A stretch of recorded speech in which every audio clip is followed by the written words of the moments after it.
to all attendees in SCONA 2020. I'm Omid Abouali and I'm going to present about the CFD simulation of airflow and microfibers deposition in two different human respiratory tracts.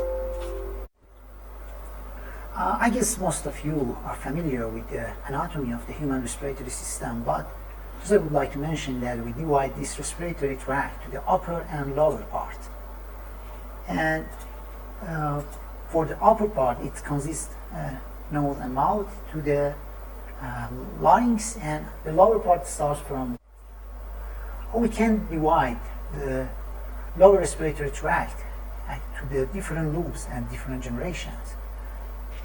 We have in each lung 5 different loops: left upper loop, left lower loop, right upper loop, right middle loop, and right lower loop. And also we can divide the airway, the lower airway, based on the generation that it starts from the main bronchi and it ends to the alveoli, the alveolar ducts and alveolar sac. It starts with the main generation from trachea and it continues to the lower generation with higher number of the branches. In this work we are focusing on the first 9 generation of the airway, which we can call it the central airway. We have different types of the modeling for the lung airways. One is using some deterministic algorithms, for example, the Weibel model or Kita-Oka model. The other method is to develop a model based on some anatomical measurement, generally based on some castings of the lung, which is a result from the cadaver. And one of them is the Ye et al. Measurements from the cadaver. And also another method which is actually getting popular these days is using the CT scan image to prepare a 3-dimensional realistic model. But because of the limitation in the resolution of the CT image, mostly we can get through to the first 4, 5, or 6 generation of the line, and we cannot get through to the deep line. So here I try to present a hybrid model, which I call it here semi-realistic model. In our semi-realistic model, we have the upper respiratory tract and also a part of the lower respiratory tract based on the CT scan image. So from the nose to the end of generation 4 of the lung, we have a real CT scan based model. But for the lower generations, from generation 5 to generation 9, we use the average of the measurement from Ye et al. And we developed this kind of model for every single output of the generation 4 branches to reach a model like this. So we have a hybrid model like this, and after this I call this semi-realistic model. Actually, we developed another model based on the deterministic algorithm presented by Kita-Oka model from the upper airway to the end of trachea. This is completely similar to the semi-realistic model, but from the G1 to G9 is based on the Kita-Oka model.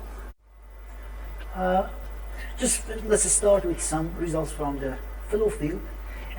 We use 2 different boundary condition outlet, the same outlet pressure for all the outlets, and for both Kita-Oka model and the semi-realistic model. It was interesting that the lobar flow rate fraction in the semi-realistic model is close to the experimental report of the Kubaushi et al. For the lobar flow rates. And also we use this lobar fraction flow rate for both models to be able to compare the results of the particle deposition. When we have a model like this, some semi-realistic or Kita-Oka model, we have a wide range of the statistics for the geometrical data. Here, for example, you can see the mean and also plus minus standard deviation of the diameter in each generation compared to the very simple and ideal model of the Weibel. And also here we can compare the statistics of the mean velocity in each generation compared between Kita-Oka semi-realistic model and the Weibel model. As you can see here, there is a wide range of the statistical data between the branches of a individual or a specific generation. For the results for a particle deposition, I would like to show on a slide for the spherical particle deposition. This shows the total deposition in the airway model. This shows the total penetration, and this shows the fractional deposition in the upper airway, and this shows the fractional deposition in the lower airway part. And generally the total deposition and the total penetration is the total deposition is not very different between two models, and in the upper airway, because the geometry is the same as we expected, the fractional deposition in the upper airway is similar. But the fractional deposition in the lower airway and also the penetration is different between the Kitao model and the semi-realistic model. And generally, semi-realistic model is predicting a higher deposition fraction in the lower airway. But the results for the fiber deposition, here we can see the deposition fraction in the different loops. And with this kind of model, we are able to, because I would like to emphasize that here we have a complete model. When I say complete model, it means each generation includes all the branches of that generation. So here we can see that the highest deposition fraction occurs in the right lower loop, and after that it belongs to the left lower loop. And the lowest deposition is the right middle loop. And also we can have the results for the deposition fraction in every single generation, which start from the generation G0 and then main bronchi, and even we can show the results for generation 9, generation 8, and compare the minor diameters of the fibers and compare that for the different aspect ratio. These results are for the aspect ratio of 10.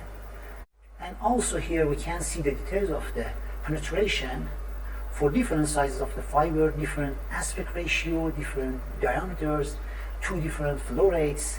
And I would like to mention that the highest penetration, it belongs to the mostly for the 4 micron and diameter, and the aspect ratio, high aspect ratio. That what is interesting, that more than 50% of the fibers with high aspect ratio can penetrate to the lower parts of the airway. And this is a comparison between the penetration of the spheres. This is the equivalent slux diameters of the spheres and the fibers. And as we can see here, for some of the sizes, the penetration of the fibers is higher than the spheres. And this is because we don't have time, just would like to show this result that shows the pattern of deposition for different aspect ratio of the fibers in this the semi-realistic model. As a conclusion, just to summarize that the line morphology has a major effect on the flow field and particle deposition. Loop airflow fraction in semi-realistic model is almost independent of the outlet boundary condition. In semi-realistic model, we had a wide range of statistics for geometrical and flow dynamic in each generation. And for spherical particles, the highest deposition fraction we saw in lower airway, we saw that it happens for 10 to 20 micron particles. And also fiber particles with minor diameter of 4 micron and high aspect ratio have the highest penetration to deep like. Thanks for your attention, and that's it.